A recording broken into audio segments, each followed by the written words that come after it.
Okay, we're going to do a real quick demonstration using files and vectors, using the two of them together. There's definitely a reason for learning this here. So I'm going to show you a real quick example how you can bring these two things together, because I think we need a little bit more explanation of how we can really connect these together. So without any further delay, I've got just a real quick template of every program that we'll ever make in this class, which is always going to have IOStream, our std namespace, main function as always, and let's kick this thing off. So what I'm going to need to do is I'm going to need to include vector. So we're going to be working with vectors here. Since we're going to be working with vectors, I'm going to need to also include a string. So I'm going to make a list of words here. We'll also need to include fstream, of course. So fstream is always required anytime that we use files. Okay. So what I'm going to do is I'm going to kind of quickly brainstorm on how I want this thing to work. And I think what I'm going to do is I'm going to create a couple of just helper functions, one to kind of get the stuff and then one to just print it out just so we can see it. So I think those would be my two help functions. In main, what I'm going to do is I'm going to set my vector up in main.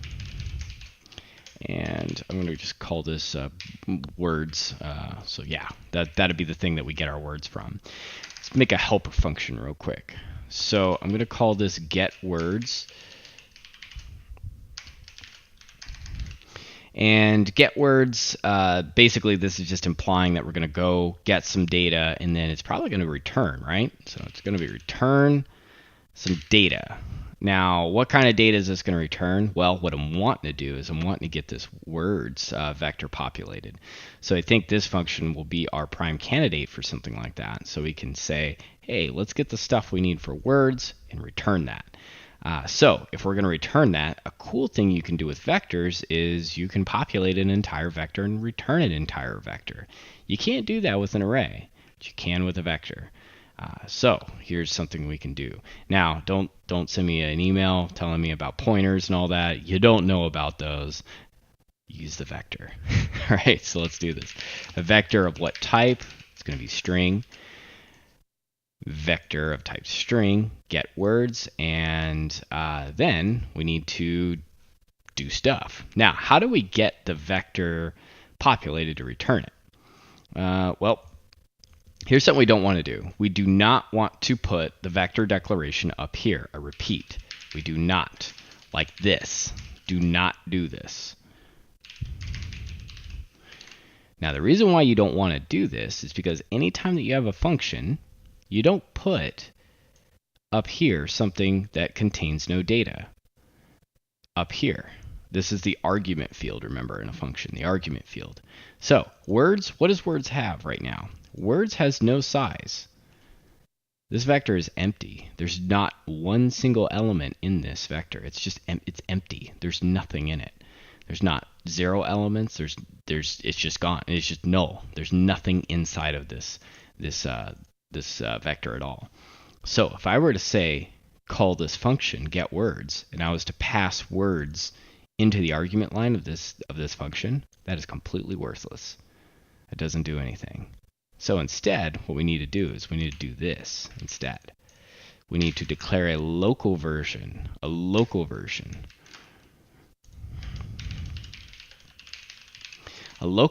of words that is only scoped to this function.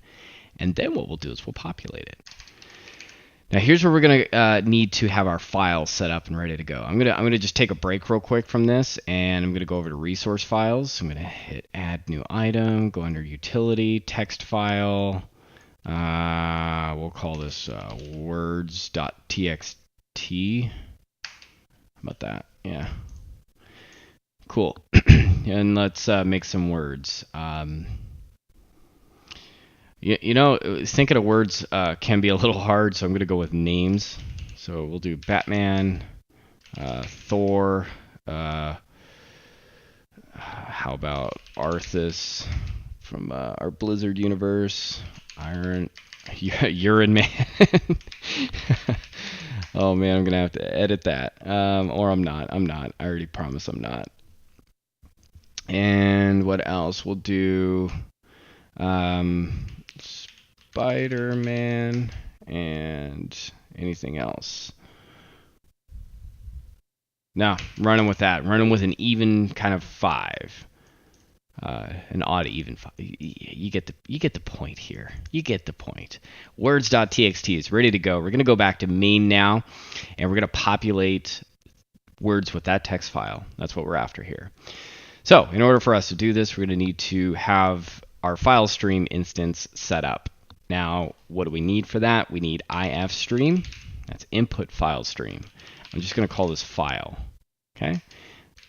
So now after we have file here, we're probably going to also need something else. We would need probably a local string, just something temporary, just so we can get the stuff, and then we're going to take each one of those and put it as a new element into words. So all right, now that we have file, we need to open our file, file.open, and now here's where we do that stuff. And so I'm going to go ahead and just hard literal the string for the file. What I mean by hard literal is I'm going to literally type words.txt here as a literal string, open that file. Now, a couple of options that we have. We can use like a Boolean, like a file.good or something like that sort of Boolean function to figure out if the file is still getting input. I think I've shown this way in the module. Actually, I think I know I've done this. And so it was like you have your file name and use the stream extraction operator. And then you would use something that you wanted to store it into. In this case here, word is our local string that we need to do. So if it's good, then we'll go ahead, and by good, I mean that it's still able to read stuff. What this is basically looking for is it's looking for the EOF, end of file, to stop. All right, so if it's looking for the end of file marker is going to be right after Spider-Man here, right at the end. And so this is what we'll do. We'll go ahead and then say that words at position I is going to be assigned with something, right? No, we're not going to do that. We're going to do pushback. So words dot pushback. Now, this is the most commonly committed mistake ever with vectors. Again, we have a vector of no size. We're actually using this local version right here, right? It's no size. We have no elements in this thing. So if we try to do this, we try to do like words at position I is going to be assigned with word. That's not going to work. Not going to work. And the reason being is because it does not, that element does not exist. Hope that makes sense. So pushback adds an element onto the end of the vector. So if there's no elements, it now adds an element 0. And it's going to populate it with whatever goes where my cursor's at. So what are we going to put there? We're going to put word. Word is a local string, right? Makes a lot of sense. Easy peasy. So now that we have the word being populated into the element list here, we're good to go. All right, so without getting crazy wrapped up into this, here's what we're going to do. We're going to do file.close and just kept it off. Good programming habit. Yeah, feels good. All right, what are we returning? We're returning our vector, right? That's what we said. We're returning a vector of type string. Well, what is that? It's words. All right, so now that that's done, let me go ahead and prototype this function. And we'll go ahead and pretend that we don't know if everything is good. Again, too, you guys are approaching it kind of at this point where it's like, I hope my programming works. I have no idea if it's going to work until I hit this run. So let's pretend that we don't know if this is actually going to work until we hit run. But looks good so far, right? Looks good. Let's make our second helper function. I'm going to close that real quick just so it can get out of the way. Our second helper function is going to be a void function. It's going to be called print words. I'm going to call it print words. All right, now why is it void? Well, it's just printing stuff out. There's no data that needs to come back, and I can say that with confidence right now. I'm going to use const as a keyword. Why? Well, because I'm going to hand this something to print. Again, we're not going to change any data. We're not going to return any data. We're not doing anything with data other than just spitting it back out. So if that's the case, we definitely do not want this data changed so that it's printing possibly something out that, you know, could potentially be modified. So we're going to lock this down with a const. That way we know as a programmer, there's nothing in this function. Say this function was like 200 lines long for some reason. That's just an excessive length just for my demonstration here. But if it was, say, 200 lines long, just by looking at the header of this, I know no matter what, that cannot be changed inside that function, accidentally or intentionally.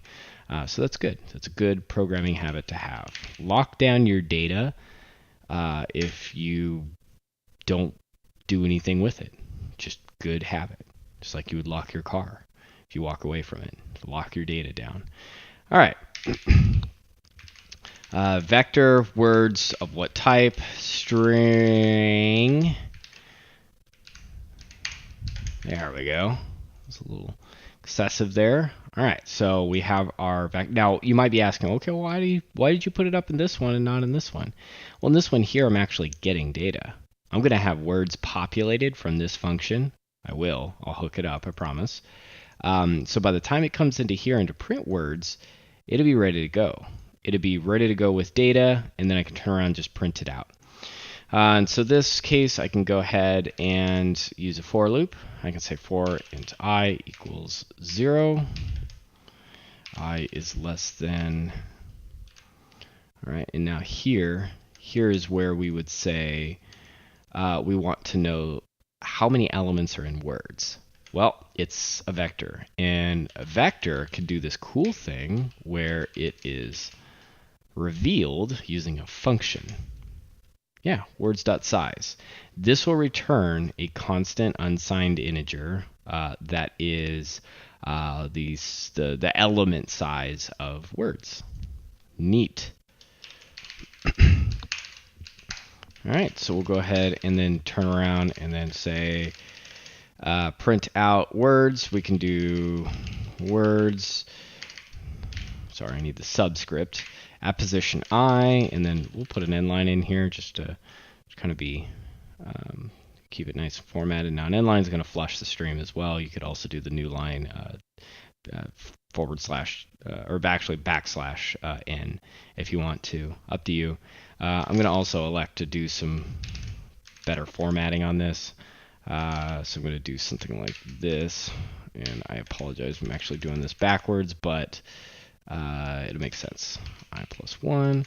There you go. So it'll be like 1 period space and then the word and then the new line. Yeah, I think that'll look pretty splendid. So I'm going to go ahead and open everything so you can see it. I'm going to go ahead and cap this off with a semicolon as I prototype it. So in order for us to get this vector populated, it's not like an array, so you can just say like, hey, words, get the stuff. And how do I get the stuff? You can say, well, one vector, what's contained in one vector can equal another vector. That's something you can't do with an array. So with that said, let's do that. Let's say, we'll say get words is a function. It's going to return it. Check this out. Boom. That's cool. I like that. Then what we could do is we could say print words and then pass in words. How about that? All right, now let's assume that we did every single thing here correct, and it's now that magical time to hit test. Let's do that. Let's just pretend that we have no idea what's going to happen, and oh my gosh, look, it worked. Isn't that cool? So, this was a real quick demonstration of using vectors and using this here. And just to show you just one last thing, let's perhaps say we have multiple files. Okay, multiple files. So let's just really quickly make another file in here. We'll say add, new item, text. I'll say list, thing 1, thing 2, thing 3, thing 4. And that's all the things. All right. So if I change this to thing, or better yet, maybe I did this. String, oh, even better. Haha.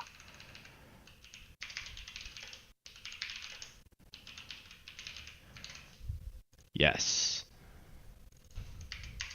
See where I'm going with this? Look at that. Look at that. So we'll just change this function prototype up here real quick. And what we could do is we could say get words. We'll send in a file name, string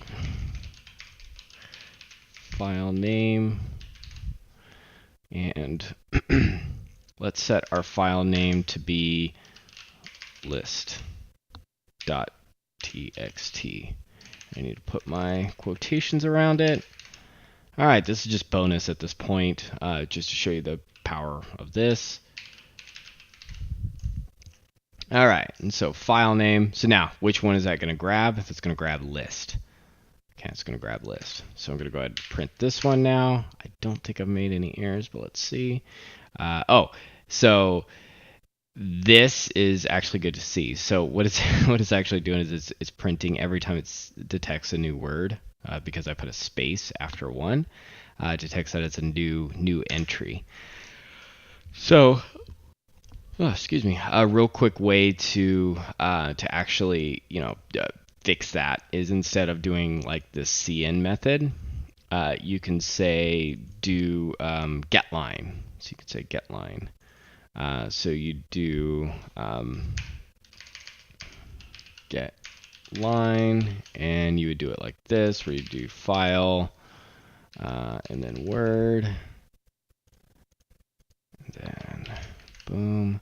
So you do something like that, and then you'd print it out, and then you'd be good to go.